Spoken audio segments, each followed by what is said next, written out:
বাড়ি ঘর ভেঙে চুরমার হয়ে যায়, কত মানুষ দুর্ঘটনার শিকার হয়। আর আমার আল্লাহ এই জমিনটাকে স্থির করলেন আমাদের জন্য, অক্সিজেনের ব্যবস্থা করলেন আমার আল্লাহ আমাদের জন্য, এই দুনিয়ায় রিজিকের ব্যবস্থা করলেন আল্লাহ আমাদের জন্য। বেঈমানেরও রিজিক দেয় কে? ইমানদারেরও রিজিক দেয় কে? মুনাফিকেরও রিজিক দেয় কে? অর্থাৎ সবার রিজিক দাতা কে? মূর্তির পূজা করুক আর যাই করুক না কেন, লালন পালন করেনেওয়ালা আমার আল্লাহ, ঠিক কিনা বলেন? সকালবেলা পূব আকাশে সূর্য উঠায় কে? রাত হলে আসমানে চাঁদ উঠায় কে? বিকাল বেলা সূর্য আবার ডুবাইয়া দেয় কে? এই জন্য একটা ইসলামী হামদ আছে, যার মধ্যে এমন ভাবে বলা হয়, জানো কি জানতে পারো, বুঝো কি বুঝতে পারো, সকাল বেলায় পূব আকাশে সূর্য উঠায় কে? ওরে গভীর রাতে ওই আকাশে চন্দ্র দেখায় কে? এই সকলই খোদারি দান, নবীর অবদান, ঠিক কিনা বলে? মুসলমানেরা রে, এই জন্য প্রতি নিঃশ্বাসে নিঃশ্বাসে জিকির হওয়া দরকার কার? আরো জোরে বলেন কার? কিন্তু আমরা আল্লাহর জিকির করতে ভুলে যাই, রব্বুল আলামিনকে স্মরণ করতে ভুলে যাই। আল্লাহ কয় ইন্নাল্লাযীনা, নিশ্চয়ই যারা, ক্বালু সব সময় বলে, রব্বুনাল্লাহ আমার প্রতিপালক হলেন আল্লাহ, যারা সব সময় বলে। আপনি আর আমি কি সব সময় বলি? বলি না, কিন্তু সব সময় বলার একটা ভাষা আছে। আমার নবী রাহমাতুল লিল আলামিন সুন্নাহ মুবারকের মাধ্যমে উম্মতকে শিখাইয়া দিয়েছেন, উম্মত কেমনে তোমরা সব সময় রবকে আমাদের প্রতিপালক আমার আল্লাহ, এই কথার উপর কেমনে সব সময় অবিচল থাকবা। বান্দা শোনো, তুমি যখন ঘুম থেকে জাগবা তখন আল্লাহ শুকর আদায় করার জন্য ঘুমের দোয়া পড়বা, আলহামদুলিল্লাহিল্লাযী আহইয়ানা বা'দা মা আমাতানা ওয়া ইলাইহিন নুশুর। ঘুম থেকে জেগে দোয়া পড়বা, আল্লাহর স্মরণ হবে, আল্লাহর জিকির হবে, আল্লাহর প্রশংসা হবে। নবী বলেন তারপরে ওযু করতে যাইবা, বিসমিল্লাহ বলে আরম্ভ করবা, তার আগে মেসওয়াক করবা, বিসমিল্লাহ বলে আরম্ভ করবা, ওযু করবা, সুন্দর করে ওযুর দোয়া পড়বা। ওযুর দোয়া আছে না নাই? বিসমিল্লাহিল আলিয়্যিল আযীম ওয়ালহামদুলিল্লাহি আলা দীনিল ইসলাম, আল ইসলামু হাক্কুন ওয়াল কুফরু বাতিলুন, আল ইসলামু নূরুন ওয়াল কুফরু যুলমা। নবী রাহমাতুল লিল আলামিন শিখাইলেন, এইভাবে দোয়া পড়তে পড়তে তুমি ওযু করতে থাকো। তোমার ওযু করাটাও আল্লাহর জিকির, আল্লাহর প্রশংসা, আল্লাহর স্মরণের মাঝে হয়ে যাবে। চিৎকার দিয়া বলেন সুবহানাল্লাহ। আমরা ওযু করার সময় বকবকাই, ঠিক না? একদিকে হাত পা ধোয়া চলতেছে, আর একদিকে আলাপ চলতে আছে। এরে মুসলমান, নবী রাহমাতুল লিল আলামিন বলেন, দুনিয়ায় যে ব্যক্তি ওযু করার সময় কোনো কথা বলে না, দোয়া পড়ে ওযু করা আরম্ভ করে, আমার নবী রাহমাতুল লিল আলামিন বলেন, ওই ব্যক্তির জন্য আমার আল্লাহ জান্নাত থেকে 4 জন ফেরেশতা পাঠায়। জোরে কন্যা সুবহানাল্লাহ। একটাবার চিন্তা করে দেখছেন নি আপনি কত বড় গুনাহগার? আরে আমি কত বড় গুনাহগার রে, তবুও আমি ওযু করতে গেলে আল্লাহ আমার জন্য জান্নাত থেকে রহমতের ফেরেশতা পাঠায়।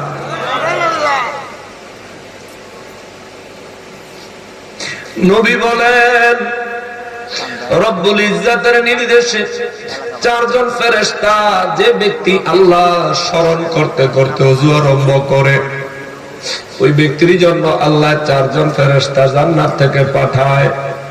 4 জন ফেরেশতার হাতে একটা রুমাল থাকে, একটা রুমালের চারদিকে 4 কোণায় 4 জন ফেরেশতা রুমালটাকে ধরে নিচে নেমে আসে। যখন আপনি ওযু করেন, ওযুর জন্য যেটুকু পানি খরচ করেন, এইটুকু পানি ফেরেশতারা ওই রুমালের মধ্যে জমা করে। আল্লাহু আকবার।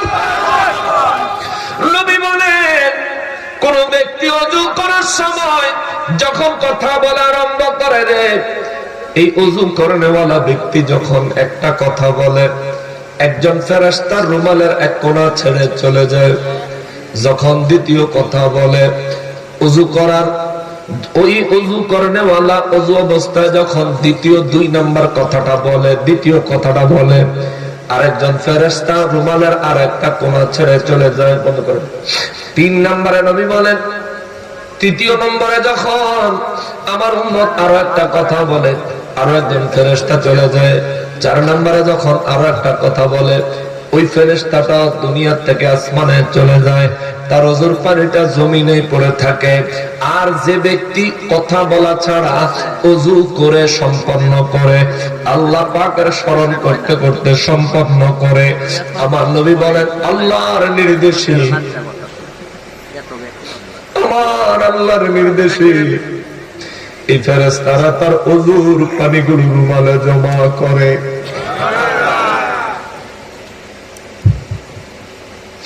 নবী বলেন ফেরেশতারা পানিগুলো রুমালে করে আসমানে রব্বুল ইজ্জতের দরবারে হাজির হয়। হাজির হয়ে ফেরেশতারা বলে, মালিক, দুনিয়ায় এক ব্যক্তি তাকওয়া সহকারে ওযু করেছে, ওই ব্যক্তি অমুকের পুত্র অমুক, ইয়া রাব্বুল আলামিন, ওই ব্যক্তির ওযুর পানিগুলো আমরা আপনার নির্দেশে নিয়ে আসছি, আল্লাহ কি করব? আবার রব্বুল ইজ্জত ফেরেশতাদেরকে নির্দেশ দিবেন, ফেরেশতারা রে, আমার বান্দার এই ওযুর পানিগুলো জান্নাতে একটা গুরুত্বপূর্ণ জায়গায় জমা করে রাখো। আর জোরে বলেন সুবহানাল্লাহ। সাহাবায়ে কেরাম বলেন, নবী গো, ও রাহমাতুল লিল আলামিন, এই ওযুর পানি আল্লাহ জমা করেন কেন? নবী বলেন, মানুষের কান্নার পানি আল্লাহ জমা করে, মানুষের চোখের পানি আল্লাহ জমা করে। আল্লাহ কুরআনুল কারীমে বলেছেন, ফালিয়াদহাকু কলিলান ওয়া লিয়াবকু কাসীরা।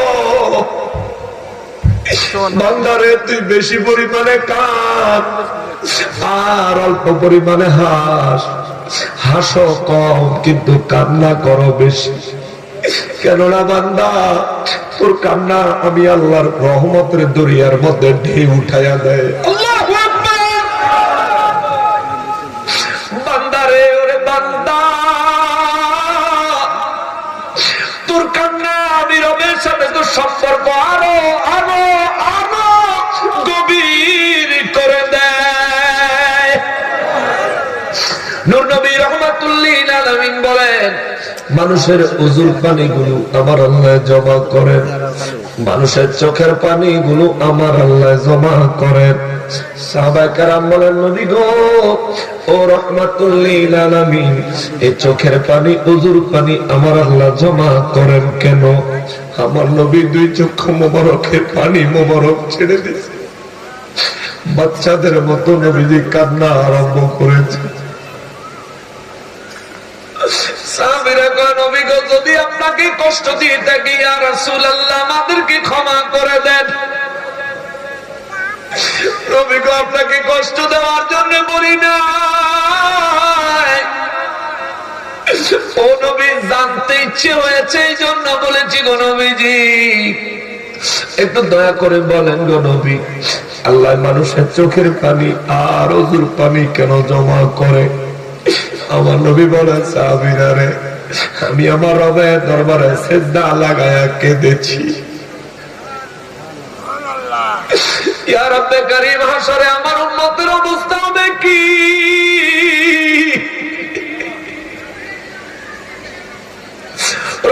ইজ্জত আমারে জিজ্ঞেস করেছেন নবী গো কোন সময়?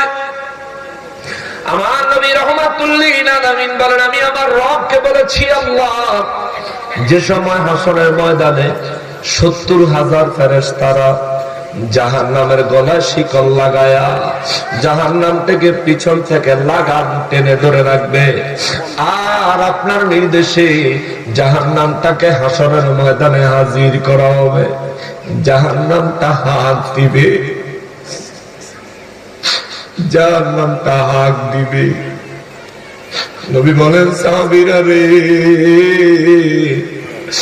আমি তো তোমাদেরকে বলতেছি কতটুকু অনুধাবন করতেছ জানি না, কিন্তু জাহান্নাম যেভাবে হাত দিবে রে, ওই হাসরের ময়দানে আদম নবী থেকে আরম্ভ করে কিয়ামতের দিন ইসরাফিল ফেরেশতা বাঁশিতে ফু দেওয়া পর্যন্ত যতগুলো মানুষ দুনিয়ার জমিনে আগমন করবে সমস্ত মানুষগুলো হাসরের ময়দানে দাঁড়ায় থাকবে।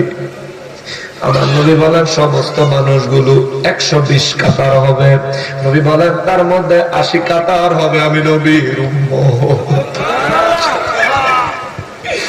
৮০ কাতার হবে আমি নবীর উম্মত।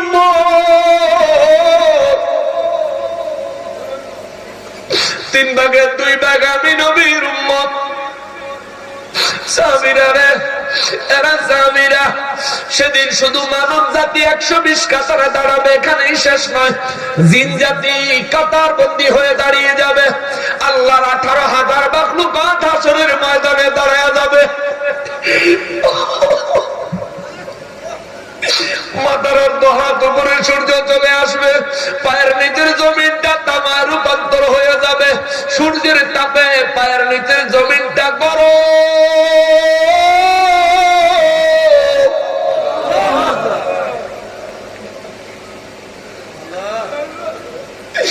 পা রাখার মতো অবস্থা নেই রে মুসলমান। জমিনে পা ফেলানোর মতো অবস্থা নাই রে মুসলমান। পায়ে কোনো জুতা নাই, গায়ে কোনো কাপড় নাই, তামার জমির উত্তপ্ত হয়ে গরম লাল হয়ে যাবে। নবী কই উম্মত রে, এই উম্মত, এই উম্মত গল্পের আকারে শুনলেও ভুইলা যায় না সেদিন ওই মজলিসে তুমিও হাজির থাকবা। তুমি মানো বা না মানো হাজির থাকাই লাগবে, তুমি মানো বা না মানো হাজির থাকাই লাগবে, তুমি মানো বা না মানো ওই আসরের ময়দানে তোমারে দাঁড়াইতেই হবে, দাঁড়াইতেই হবে, দাঁড়াইতেই হবে। ফাঁকি দেওয়ার কোন পথ নাই, বেঁচে যাওয়ার কোন রাস্তা নাই।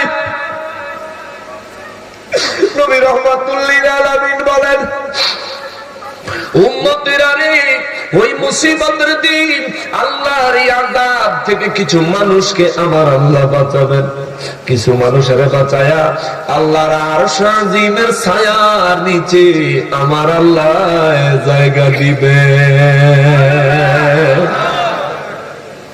নবী বলেন উম্মত এমন কাজ করে দুনিয়ার থেকে যাইও যে কাজ করলে আল্লাহ তার আরশ আজিমের ছায়া মোবারকের নিচে তোমাকে জায়গা দিবে। এরে মুসলমান রে, ও মুসলমান, আমার নূর নবী রাহমাতুল লিল আলামিন বলেন সাহাবীরা রে, ও সাহাবীরা, রব্বুল ইজ্জত চোখের পানি আর ওজুর পানিগুলো আমার আল্লাহ জমা করবেন, তার কারণ আছে। নবী গো কোন কারণ? নবী বলেন হাসরের ময়দানটা যেদিন কায়েম হয়ে যাবে রে, ওই দিন ৭০,০০০ ফেরেশতায় ৭০,০০০ ফেরেশতায় জাহান্নামকে লাগাম ধরে। নবী বলেন জাহান্নামটাকে আল্লাহর নির্দেশে হাসরের ময়দানে হাজির করা হবে। ওই দিন আমার নবী বলেন জাহান্নামটা শুধু হাঁক মারবে, হাঁক মারবে, অর্থাৎ জাহান্নাম পুরা হাসরবাসীদেরকে এক গ্রাসে খেয়ে ফেলতে চাইবে। আল্লাহু আকবার! 120 কাতার মানুষের প্রতি জাহান্নাম এমন ভাবে হাত দিবে, জাহান্নাম চাইবে পুরো 120 কাতার মানুষ 18,000 মাখলুকাত তার পেটে ঢুকাইয়া ফেলতে, আগুনে জ্বালাইয়া শেষ করে দিতে। ওই দিন জাহান্নামের এই প্রখরতা, জাহান্নামের এই শক্তি সহ বল প্রয়োগকে আমার আল্লাহ মুমিনের ওযুর পানি, মুমিনের চোখের পানি জাহান্নামের মুখে মারলে নবী কয় জাহান্নাম শান্ত হইয়া যাবে। মুসলমানের আরে কিশোরগঞ্জের মানুষ, এ করিমগঞ্জের মুসলমান, এরে কান্দাইলের বাগপাড়ার মুসলমানের আরে আশেপাশের অত্র এলাকার মুসলমানের আরে সেই দিন যদি জাহান্নামের ওই হাত থেকে আপনি বাঁচতে চান, কিছু চোখের পানি আল্লাহর দরবারে জমা দিয়া যায়। এক ফোঁটা চোখের পানি হইলেও জমা দিয়া যায়। অন্যের চোখের পানি দিয়া আপনারে আল্লাহ হেফাজত করত না, অন্যের ওযুর পানি দিয়া আমারে আল্লাহ হেফাজত করত না।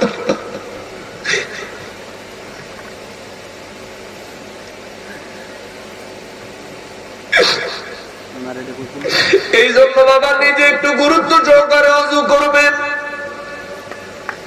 ওযুর সময় কারো সাথে কথা বলবেন না, সুন্দর করে ওযু করার সময় তাকওয়া সহ ওযু করবেন। ওযু করার সময় মনে মনে আল্লাহর সাথে কথা বলবেন, রবের সাথে কথা বলবেন অন্তর দিয়া।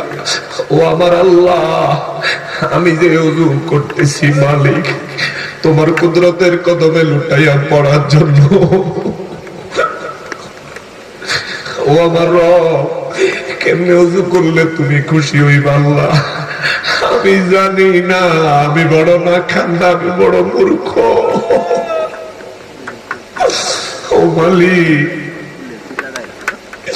আমি ঠিক মতো জানি না কেমনে ওযু করলে তুমি খুশি হইবা রে আল্লাহ, আমি জানি না, কিন্তু তবু ওযু করতে বসছি। আল্লাহ তুমি আমার উপর খুশি হয়ে যাও, আল্লাহ তুমি আমার ওযুটা কবুল করে নাও।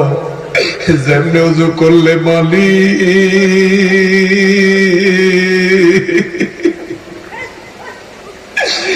যেমনে ওযু করলে আল্লাহ তুমি খুশি হইতা। রহমাতুল লিল আলামিন কেমনে ওযু করতে মালিক আমি দেখার ভাগ্য আমার হয় নাই। আমার দয়াল নবীর জীবনে কেমনে ওযু মুবারক করেছেন আমি অত দেখার মতো ভাগ্য আমার হয় নাই রে মালিক। উলামায়ে কেরামের কাছে যেমনে শুনছি, মুরব্বীরা যেমনে দেখাইছে আল্লাহ তেমনে ওযু করতেছি। ও আমার মালিক, তুমি আমার ভুল ত্রুটি গুলি মাফ করে দাও আল্লাহ, তুমি আমার ওযুটুকু কবুল করে নাও। আমার ওযুর পানিটা আল্লাহ তোমার কুদরতে দয়া কইরা জমা রাখো ওই কঠিন হাসরের ময়দানে, ওই কঠিন মুসিবতে হাসরের ময়দানে মালিক।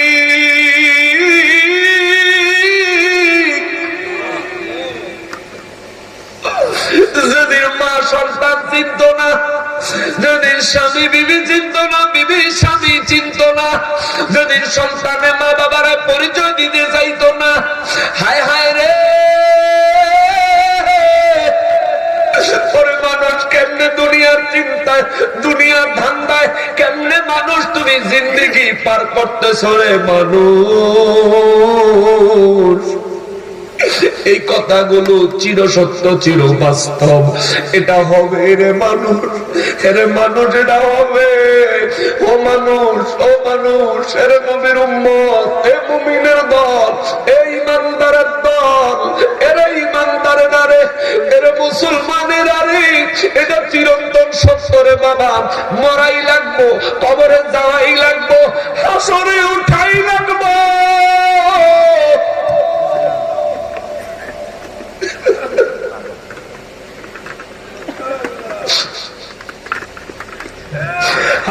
ময়দানে কঠিন পরিস্থিতির মুখোমুখি হওয়াই লাগবে।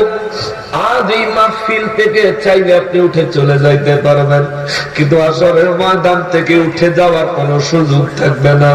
আজ চাইলে পরে এসে মাহফিলে যোগদান করতে পারবেন, কিন্তু হাশরের ময়দানে দেরি করে যোগদান করার কোনো সুযোগ নাই। বাবা বাবা রে, নবী বলেন ওই হাশরের ময়দানটা বড় কঠিন হবে, এত কঠিন হবে রে, কোন মানুষের পরনে কোন কাপড় থাকবে না। কাপড় না থাকা সত্ত্বেও কেউ কারো দিকে তাকানোর সময় পাবে না। হায় হায় রে, কেউ কারো দিকে তাকানোর সময় পাবে না, কেউ কারো দিকে তাকানোর সুযোগ পাবে না। নিজের চিন্তায় এমন ভাবে পেরেশান হয়রান হয়ে থাকবে। আমার নূর নবী রাহমাতুল্লিল আলামিন বলেন ওই দিনটার ভয়ে ওযু করার সময় তাকওয়ার সাথে ওযু করো। ওযু করার সময় তুমি তোমার রবের সাথে একটু কথা বলো, ও আমার মালিক আমার ওযুটা কবুল করো না, ও আমার আল্লাহ আমার ওযুর পানিটা তোমার রহমতের দরবারে জমা রাখো না রে আল্লাহ। আমি তো গুনাহগার, আমি তো পাপী, ও আল্লাহ হাসরে তো আমার জাহান্নাম ছাড়া কোনো গতি দেখি না। ওরে আমার মালিক, নবী বলেছেন ওযুর পানি তোমার দরবারে জমা রাখো রে আল্লাহ। ওই হাসরে জাহান্নামের গ্রাস থেকে আক্রমণ থেকে রক্ষা পাওয়ার জন্য তোমার দরবারে ফরিয়াদ, আমার ওযুর পানিগুলো তোমার দরবারে জমা রাখো। নবী বলেন উম্মত রে, আরে উম্মত অন্তরে তাকওয়া লইয়া মাবুদের সন্তুষ্টির জন্য খুশির জন্য ওযু করিও। ওযুর মধ্যে চিন্তা ফিকির করিও, রবের সাথে কথা বলিও। দুনিয়ার কারোর সাথে কথা কইস না। দুনিয়ার কারোর সাথে কথা বলা তোমার জন্য কোনোভাবে মঙ্গলজনক হবে না, ফায়দা বয়ে আনবে না। বরং তুমি যদি অন্তর থেকে তোমার রবের সাথে কিছু কথা বলতে পারো। ও মুসলমান, নবী বলেন উম্মত উম্মত রে, আমার আল্লাহ কোরআনুল কারীমে ঘোষণা দিয়েছেন আল্লাহ রাব্বুল ইজ্জাত মানুষের অন্তর মোবারকে বসবাস করেন। কুলুবুল মুমিনিনা মিন আরশিল্লাহ, আল্লাহ পাক বলেন মুমিনের কলব হলো, মুমিনের কলব হলো আল্লাহ পাকের আরশ। এমন একটা বর্ণনা পাওয়া যায়, অনেকে এই বর্ণনা নিয়ে দ্বিমত করে। আমরা দ্বিমতে গেলাম না, কিন্তু এক বাক্যে জবাব দিবেন আমাদের কলবের মালিক কে? আরো জোরে বলতে হবে কে? আমাদের কলবের মালিক কে?